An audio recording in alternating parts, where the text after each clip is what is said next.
in your experience in the past, and also for the viewers now na baka might be thinking to go into it, no?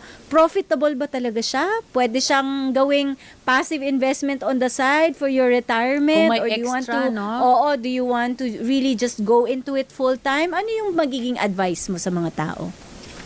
Well, para sa mga nagko-consider mag-real estate, maganda talagang investment ang real estate, but it also involves risk.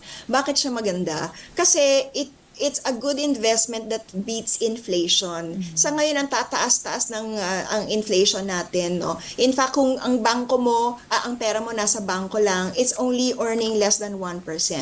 Pero kung in-invest mo yan sa property, lahat ng property for sure mag-appreciate kasi limited ang properties and mostly kung ang tao naghahanap ng, let's say, ng bahay or ng land na tatayuan nila ng bahay, meron at merong bibili niyan at some point. Pero ang,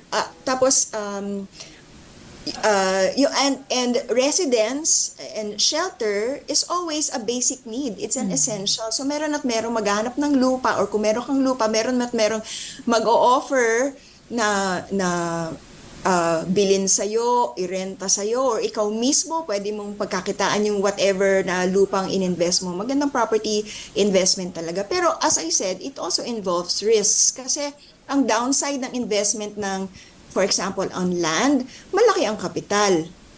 Di ba? Kailangan talaga kayang-kaya mo na either to pay it in full or at least the down payment na required nung developer or ng bangko kung sakasakaling iuutang mo ito sa bangko.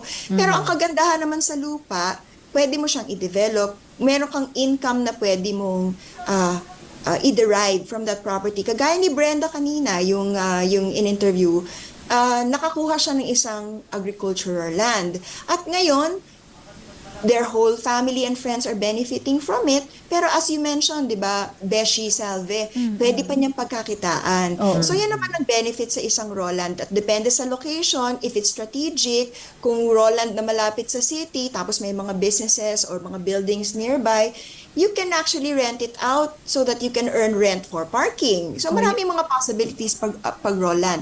Eventually, kunyari nag-invest ka, nag-land banking ka, nag-invest ka ng isang land na maaring sa ngayon ay agricultural, then one day nag-e-expand na yung city, umabot na sa area ninyo, magiging urban na yan. Tataas ang Diba? value. Oo. Tataas ang value niyan. Tapos meron at merong developer na maaring mag-offer sa'yo, nabili yung property mo. At pwede mo siyang ibenta ng mataas. So, yun naman ang mga benefits. Kung land, ha? Tatlong naman klaseng properties, di ba? Merong land, merong commercial property, merong residential property. So, lahat yan, pwedeng pagkakitaan. Pero as I said, kailangan talagang pag-aralan. So ano ang challenges naman kung halimbawa ikaw ay nagpapaupa? May paupahan ka. Nagpapauka naman ang problema dyan, yung mga tenants. Kasi minsan may mga tenants na talaga nasakit ng ulo, hindi inalagaan yung property mo. Minsan naman hindi magbabayad. So, sakit din ang ulo Mahirap yan. paalisin, ano? Kaya parang negosyo talaga yung real estate, no? It's not, I wouldn't call it really passive investment for a lot of people kasi, no?